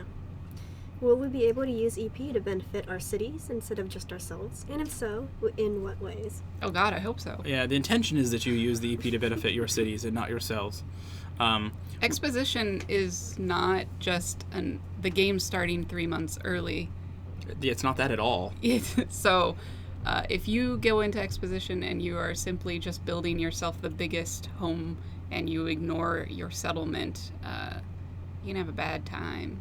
Yeah. So if you look at the online store right now, there are the different tiers. The first tier, the adventurer tier, are kind of people who just, they want to get into the game. They've committed to, being a part of it. They want to be one of the early founders, and that's kind of their thing. When you move up into the gentry tier, you're really talking about somebody who owns a plot of land. And the EP store is going to be about helping you customize what you use that land for. Maybe you want to use it to build shops on the edge of town. Maybe you want to use it for farming or agriculture, or maybe you want to build stables, or maybe you just want to have a nice country home or something like that. But how you choose to use that land is largely up to you and what you use to spend your EP on. Once you move up beyond that into the aristocracy, you're now somebody who owns a settlement. At that point, the EP that you get, it's no longer about, building identifying what your class skills are, or I say class, but your crafting skills and stuff like that. Like, you can use it for that, you can raise your skills some, but you have not just a single plot of land, but an entire settlement. And so the assumption and what we're going to be doing with the store on those tiers is helping you customize your settlement and figuring out what its purpose is. What kind of buildings you want in your settlement, and what kind of resources you want bringing in. And if you're like a count, it's helping you to discover resources and things like that exist in your county that maybe you wouldn't have known about otherwise. That doesn't necessarily mean we're spawning new ones for you, but it's allowing you to dig out a little bit inside of the nearby mountains and see if you can find a mine or other things. So it's really about making that area that you own custom to what you envision it to be, but also just making it richer and more full. So if you're planning to be a count or a duke and using your EP to put entirely towards your character's training and learning custom patterns and things like that, then the denizens of your settlements and domains are going to be quite disappointed. I wouldn't be surprised to find it not nearly as populated as those others who spend most of their EP on creating kind of a very rich settlement for others to join. Right. Remember that NPCs are going to be driven by their needs and their opportunities that you provide. And if you basically take all of your EP and you make yourself like the biggest badass with the biggest house and ignore your little settlement, you're going to have like a hamlet with this giant castle and nobody living there. Right. Because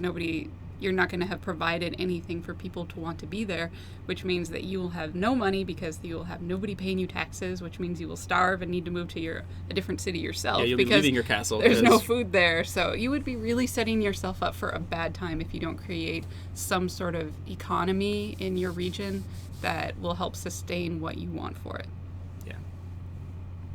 Okay. And when we revisit the EP store again, it should be very clear from the packages and things like that we provide to you at the various kind of tiers how we expect you to be spending that EP. How does the shrinking of borders during KOE work? Like, I am a count, but do not want a large county to run. Can I purposely shrink it and allow my neighbor counts to take over some of my land? So we're still working on the scope of what Kingdoms of Elyria is, but the idea is that there may potentially be some neutral settlements or things that are owned by NPCs. I say settlements, but domains, like neutral counties that nobody owns, in which case the neighboring counties that people do own might try and go in and kind of consume some of that land and split that amongst the different people.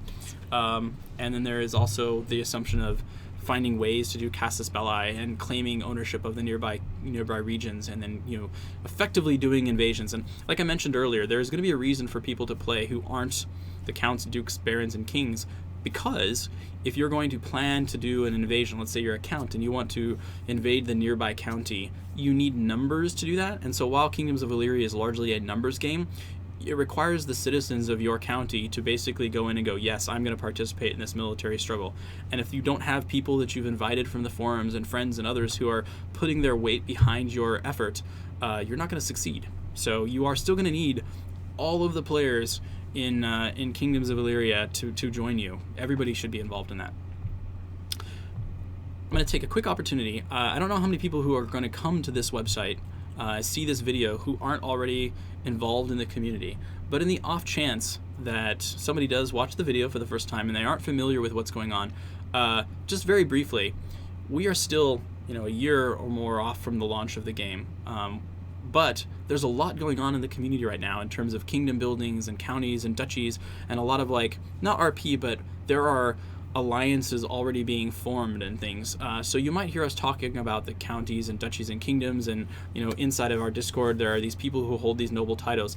If you're just joining the community, I encourage you to not just participate on the forums or join our official Discord server or anything like that, but get to know those nobles, talk to them, because chances are good they will try and bring you into a game that's already being played right now that has nothing to do with computers. It's a game of the mind. It's the dance of dynasties. It's these politickings and things that are already happening. So if you have any interest in that, I highly recommend you get involved now, because it is not too early. Yes. All right. By the way, Caspian. Yes. Actually, never mind. It's Okay. Somebody's gonna try and hurt my feelings. Is that what that was? No, it's very beautiful. Oh, well then. Okay. I'm intrigued. Yes. You saw it. Oh, okay. We'll show you later. Okay. Oh, was that a picture? Did somebody else do something? Somebody did a picture. Ah. Is it It's as bad as the really wrecking worthy. ball? It's better. Okay. It's that's better good. than the wrecking ball. Excellent. You shouldn't have said it. Now it's just going to show up again. I want it to. She wants to see the wrecking ball. You are seriously twisted. It can't be unseen. Why would you do that to yourself? What? It amuses me. Okay. Next question. Are there any less? Let's do. I think we're almost ready for our last question. Do we have a good one? Yeah. What do we got?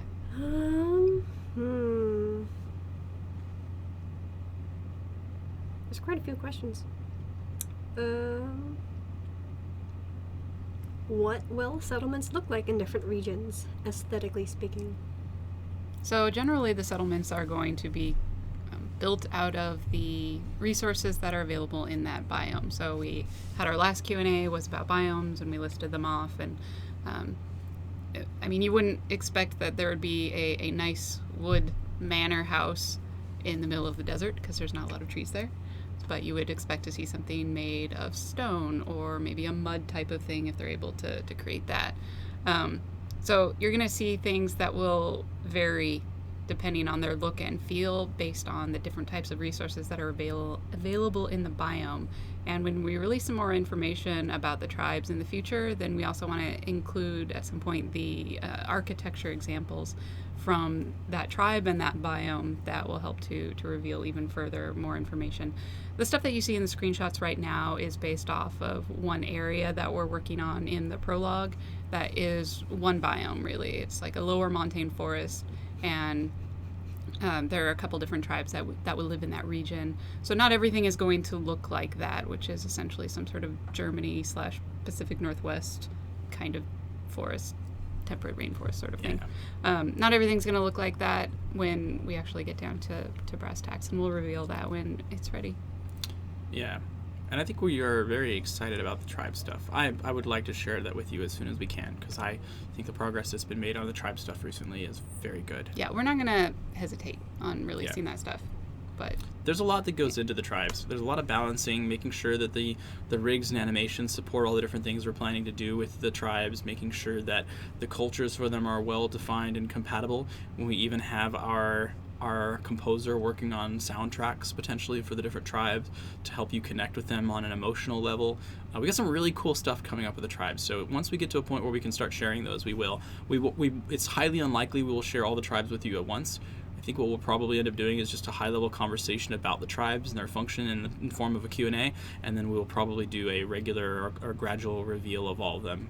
Not in an attempt to build excitement, but just because it takes us a little while to get each of them defined to the level where we can share concepts or screenshots or other things with you. Yep. Okay. If someone intends to gift their title, will that happen before land selection?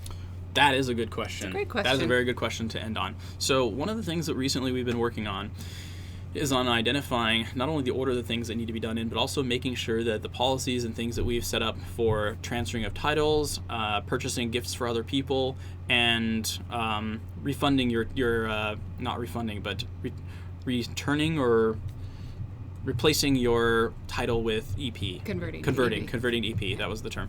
So we know that those are all options that people have asked for, and there's a good reason for them. You know, in the case of converting, there are some people who wanted to show their support.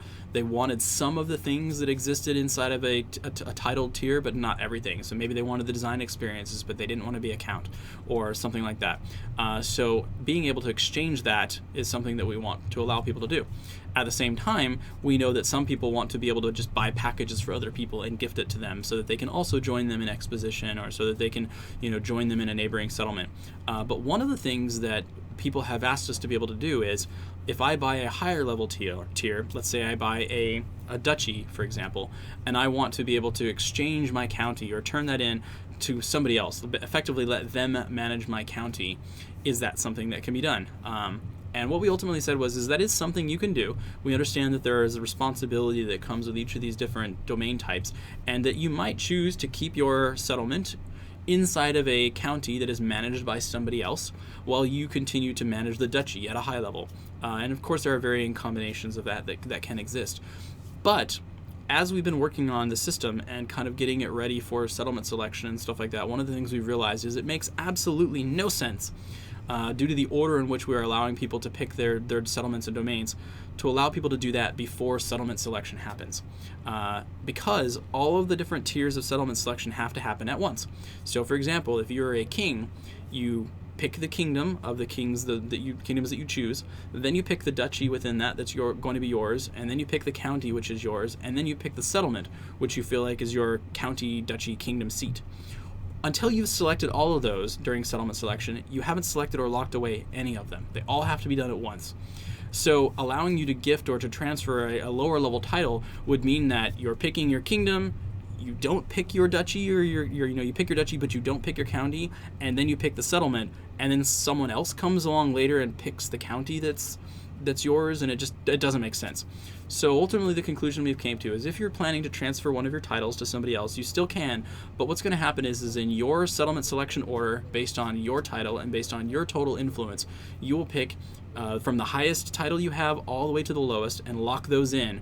And then after that process has occurred, then you can choose to transfer that title to somebody else so that they can manage that domain for you. So transferred titles are not involved in the selection of domains. They're only involved in the management of those domains. Yes. So if you are planning on giving it away to somebody, then when it is time for land selection, you might want to coordinate with that person. Yeah. Coordinate with them, make sure that the one you're picking is of value to them, or just do it and then give it to them, because ultimately it's your package. So yeah. But quick follow-up on that. Sure. What if the person intends to boost their EP after transfer? Wouldn't that affect their ability to choose during land selection? I'm not sure I follow. I'm not quite sure I follow either. So the assumption I'm assuming people are making is that you are a king or a duke, and you're planning to transfer your county title over to somebody else, and they're planning to spend a bunch of money to get more EP to do more with their county. That's fine. That doesn't change the fact that the selection of the county still has to happen when the king who owns that county is ultimately doing their selection. Yeah, so it's kind of a moot point. Yeah, this isn't even something that we're doing because we want to. We have to. There is no good way for the settlement selection system to allow us to interleave the selection of lower tier properties. It all has to happen at once. Yes, but it will still go that all of the people who have kingdoms will choose their full stack first. Mm-hmm. And once all of those kingdoms have been locked in, then it will come down to people who have duchies, and then they will choose in influence order in Right. that tier, and they will choose their duchy, their full counter, their full stack, and then it'll come down to counts and so on and so forth. So in that situation where a king wants to give their county to a friend, they would have already chosen that county before that person would have even had an opportunity to choose their county and boost their EP to get higher on the influence chart. Maybe that's what they're asking is if you're planning to transfer your county to someone and they want to boost their EP order in order to get them above the other counties for the purpose of land selection, how do they do that? And the answer is the selection of that county, the order is based on the EP of the person who originally owned the county, not the person you're transferring it to. Yeah. So instead, have them transfer EP to you so that you get up higher. Can 2 counties be run from 1 county seat? No, Like a grand county. that's not Grand 2. county. Grand county would be 1 county. Okay. So Urkai says that's what they meant. I'm not sure if Okay. Great. I think we answered it then regarding the settlement selection and stuff. Zujin has a question though. So a brewmaster that wants to get rid of all his titles, county and barony, and wants to gift it to another person, like another count, does he have to select a land on his own? Which means that the count who gets the gift has to select and find a country next to the brewmaster to merge them? Merging counties. Repeat that So one. if I'm a count Right, Oh, they And you- edited it again. and you have a brewmaster thing, and you want to give me your county, right. okay, I'll choose my county at some point, but maybe you have more influence than me, so you would have to, the way that we've said it, you would have to choose the county, and then I would have to See- choose my county, and if you were going to gift that to me so I could have a grand county later, we would have to make sure that they were touching. So we talked about before about how there are things that people have wanted to do. One of the other things that people have asked to do is be able to merge counties. That system, when we originally communicated it to people, was go ahead and get a new account, buy a separate county or duchy or whatever, and then we will merge those accounts into one. So for the people that have these grand duchies and things like that, there are 2 ways to go about doing it. The first of which is you as an individual have multiple accounts, you merge those, and we will be providing a system to allow you to actually merge your accounts. When you do that, Before land selection. when we do that, one of those accounts will cease to exist.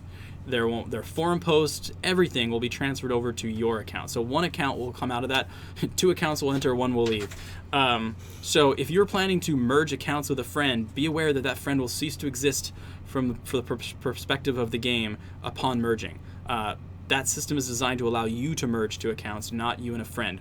The alternative is that you both do the settlement selection like you normally would. You both pick your counties next to one another, and then you go ahead and in-game, in exposition, would basically bequeath your title or whatever to them, at which point now they own both of them. And so that's a slightly different system. That does not create a grand duchy, though. That actually has a single owner who owns both of those counties that are side by side. So that is a slightly different scenario. Follow-up question from the Twitch chat.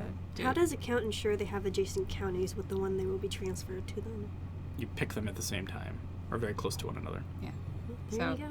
That, Marriage. we should probably end it there. Yeah. Yeah. So we're moving outside of settlements and onto kind of the nuances of things like that. So these are still systems that we're working on.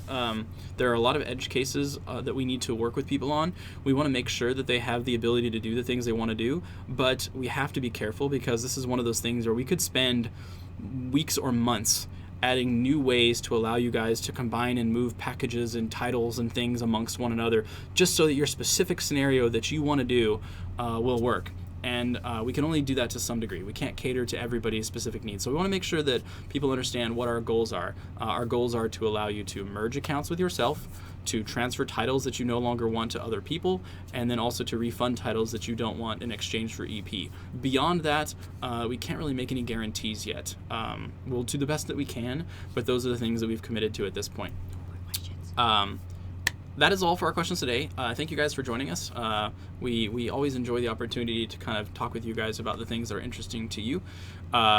This is a public Q&A, so the video I assume will go up on Twitch. Well, the video is on Twitch now, but it'll go up on YouTube at some point once we have a chance to process it. Yep. Like all of the Q&As that we do, we have our wonderful film crew on staff who are also our audio queue. There is 1, 2, 3, 4 cameras in my face right now, so no doubt there will be some editing and cutting and pasting of footage to come up with the best possible angles and such at some point. So do expect at some point in the future a condensed version of this Q&A for those who want the high-level overview and not all the individual monologuing and stuff that comes along with it. The edit ones are really good to send to friends who maybe aren't up for watching a 2-hour long Q&A of us rambling. Yeah. But they still want to know more about the game. Yeah. So that'll come out at some point. Next month, do our next Q&A. I think unofficially the topic is going to be on tribes. It's probably 80% likely. Mostly tribes. I don't know what else we would do right now if not tribes. So next Q&A next month will probably be on tribes. I don't know if the time or date will be the same. Certainly feel free to give us some feedback. I know Vi is trying to play with the times to make sure that they're best for as many people as we can. Obviously, the way the world works and the way time zones works is it's not necessarily going to be ideal for everyone everywhere on the planet at the same time. So we'll do what we can to either rotate them or find a time that works best for everybody. If you have other questions about settlements that you don't feel like was answered here today, or you have questions on the answers that we provided, certainly do take it to our forums. We have, this isn't a private forum, so you don't need to use the early access or exclusive access. If you have any questions on things that were asked today, by all means put them inside of our general forums or under a region of the forums that makes sense. I do know we're looking to expand and do some work on the forums to make it more accessible to people, but more news about that later on. Yep. Anything else you guys want to say? Any announcements? Yes. They want you to say, wubba lubba dub dub. Not gonna happen. I am not yours puppet. I'm the puppet master, remember? I thought you did. I thought you said you didn't like that. All right, guys. Any other announcements? Anything else you guys want to share? No. We do have the update that went out live yesterday, so check the forums. Make sure you read over the latest update. A lot of great screenshots for people to see from our recent playthroughs. Information on the $2 million stretch goal and what ended up happening with that. And also a new team member. our new hire. Yeah. Right, we already have a new lead programmer. So make sure to check out the update if you haven't already done that. And other than that, we're good. We'll see you next time. I will see you next time. Bye.